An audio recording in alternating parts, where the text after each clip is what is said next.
किसानों और व्यापारियों की रीढ़ की हड्डी को तोड़ने का काम अगर कोई कर रहा है वो ट्रायंगल है, जिसमें एक कोने में भगवंत मान है, एक कोने पे मोदी सरकार है और एक कोने पे अडानी है। ये सब कुछ या तो मोदी जी के चहेते लेंगे, इस तरह के टर्म्स एंड कंडीशंस बनाइए आप एफसीआई के ठेके लेने के कि या तो गुजरात का कोई आएगा अडानी का चेला वो लेगा। पंजाब को आर्थिक तौर पर कैसे उसकी रीढ़ की हड्डी को तोड़ा जाए, ये बीजेपी की सरकार और भगवंत मान की सरकार पूरी तरह से बदला ले रही है। बीजेपी में पोजीशन और प्रमोशन उसको मिलती है जो जितना गंदा बोल सकता है। आजकल बिट्टू टॉप और ये जो 2-3 अधिकारी आए हैं ये कोई फाइनेंशियल एडवाइजर या फाइनेंशियल एक्सपर्ट्स नहीं है, ये पंजाब का खून चूसने के अधिकारी हैं। ये छांट के भेजे केजरीवाल, जैसा वो वहां कर रहा है एक बोतल के साथ दूसरी फ्री, वो इसी तरह का काम यहां करना चाहता है।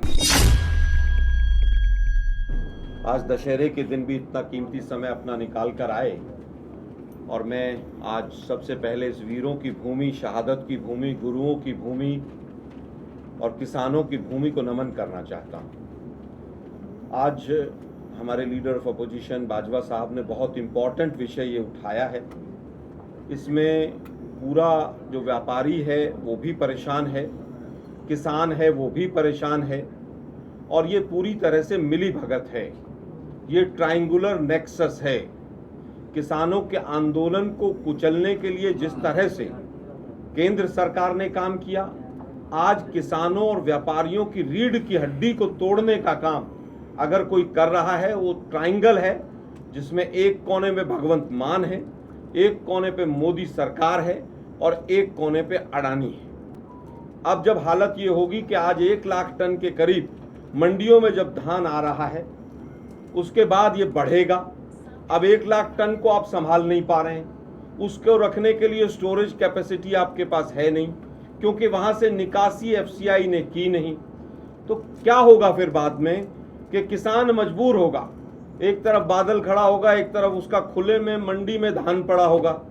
वो कहेगा कि साहब कोई बात नहीं, 200-400 रुपए किलो जहां कम बिकता है मेरा माल बेच दो। और बेचने पे खरीदेगा कौन? सारे के सारे अडानी के दलाल जो होंगे वो मार्केट में फैले होंगे, उसके बड़े बड़े गोडाउन्स हैं यहाँ पर। एफसीआई की हालत यह है कि जितनी स्टोरेज कैपेसिटी उसकी पिछले 3-4 साल में सैंक्शन हुई, उसमें एक भी मीट्रिक टन का स्टोरेज कैपेसिटी उन्होंने आगे नहीं बढ़ाया। उसका कारण क्या है कि सब कुछ या तो मोदी जी के चहेते लेंगे, इस तरह के टर्म्स एंड कंडीशंस बनाइए आप एफसीआई के ठेके लेने के कि या तो गुजरात का कोई आएगा अडानी का चेला वो लेगा। ये पूरी तरह से मिसमैनेजमेंट है और पूरी तरह से तीनों का नेक्सस है। ये किसान आंदोलन का 3 काले जो कृषि कानून थे उनका बदला लेने का काम है। पंजाब को आर्थिक तौर पर कैसे उसकी रीढ़ की हड्डी को तोड़ा जाए, ये बीजेपी की सरकार और भगवंत मान की सरकार पूरी तरह से बदला ले रही। गांव में एक तरफ ड्रग्स, दूसरी तरफ माल नहीं उठेगा, तीसरी तरफ सस्ते में माल बिकेगा, अडानी माला माल होगा और पंजाब का किसान पूरी तरह से अपने घाटे को सहन नहीं कर पाएगा। पंजाब एग्रो बेस्ड इंडस्ट्री के ऊपर चलता है।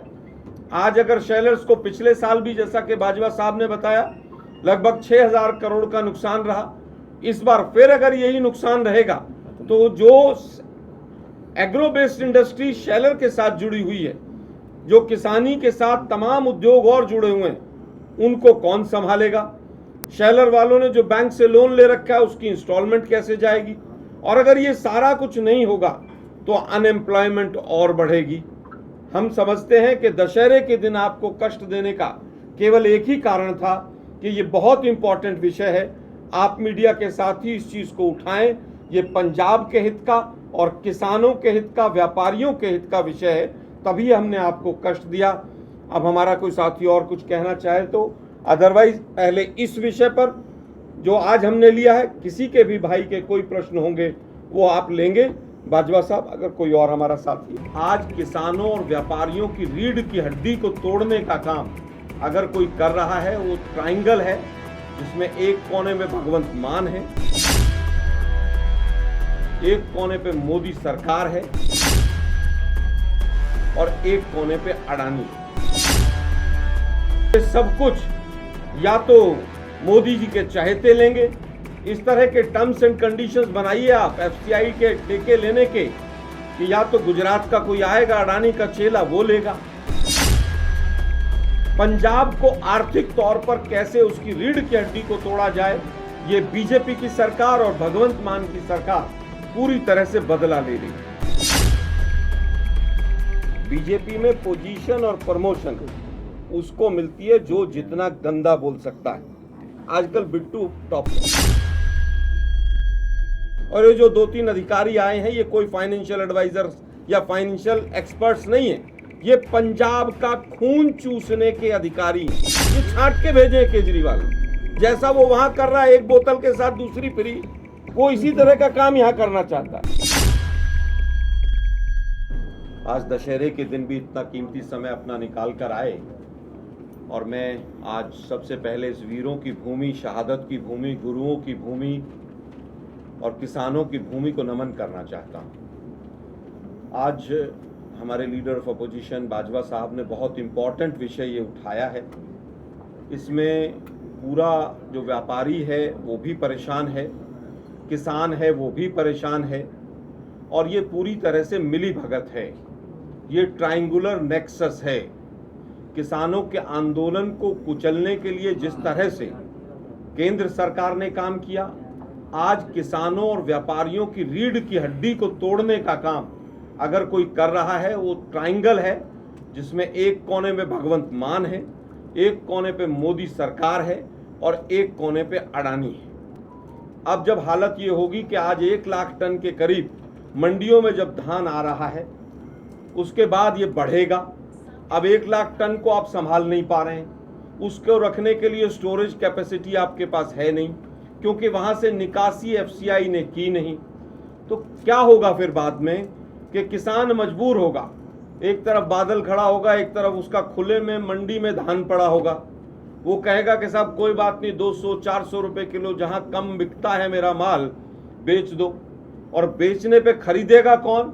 सारे के सारे अडानी के दलाल जो होंगे वो मार्केट में फैले होंगे, उसके बड़े बड़े गोडाउन हैं यहाँ पर। एफसीआई की हालत यह है कि जितनी स्टोरेज कैपेसिटी उसकी पिछले 3-4 साल में सैंक्शन हुई, उसमें एक भी मीट्रिक टन का स्टोरेज कैपेसिटी उन्होंने आगे नहीं बढ़ाया। उसका कारण क्या है कि सब कुछ या तो मोदी जी के चहेते लेंगे, इस तरह के टर्म्स एंड कंडीशंस बनाइए आप एफसीआई के ठेके लेने के कि या तो गुजरात का कोई आएगा अडानी का चेला वो लेगा। ये पूरी तरह से मिसमैनेजमेंट है और पूरी तरह से तीनों का नेक्सस है।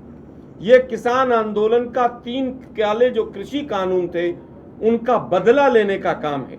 पंजाब को आर्थिक तौर पर कैसे उसकी रीढ़ की हड्डी को तोड़ा जाए, ये बीजेपी की सरकार और भगवंत मान की सरकार पूरी तरह से बदला ले रही। गांव में एक तरफ ड्रग्स, दूसरी तरफ माल नहीं उठेगा, तीसरी तरफ सस्ते में माल बिकेगा, अडानी माला माल होगा और पंजाब का किसान पूरी तरह से अपने घाटे को सहन नहीं कर पाएगा। पंजाब एग्रो बेस्ड इंडस्ट्री के ऊपर चलता है। आज अगर शेलर्स को पिछले साल भी, जैसा कि बाजवा साहब ने बताया, लगभग 6000 करोड़ का नुकसान रहा, इस बार फिर अगर यही नुकसान रहेगा तो जो एग्रो बेस्ड इंडस्ट्री शेलर के साथ जुड़ी हुई है, जो किसानी के साथ तमाम उद्योग और जुड़े हुए हैं, उनको कौन संभालेगा? शेलर वालों ने जो बैंक से लोन ले रखा है उसकी इंस्टॉलमेंट कैसे जाएगी? और अगर ये सारा कुछ नहीं होगा तो अनएम्प्लॉयमेंट और बढ़ेगी। हम समझते हैं कि दशहरे के दिन आपको कष्ट देने का केवल एक ही कारण था कि ये बहुत इंपॉर्टेंट विषय है, आप मीडिया के साथ ही इस चीज़ को उठाएं।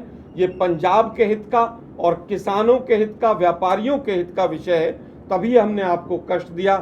अब हमारा कोई साथी और कुछ कहना चाहे तो, अदरवाइज पहले इस विषय पर जो आज हमने लिया है, किसी के भी भाई के कोई प्रश्न होंगे वो आप लेंगे।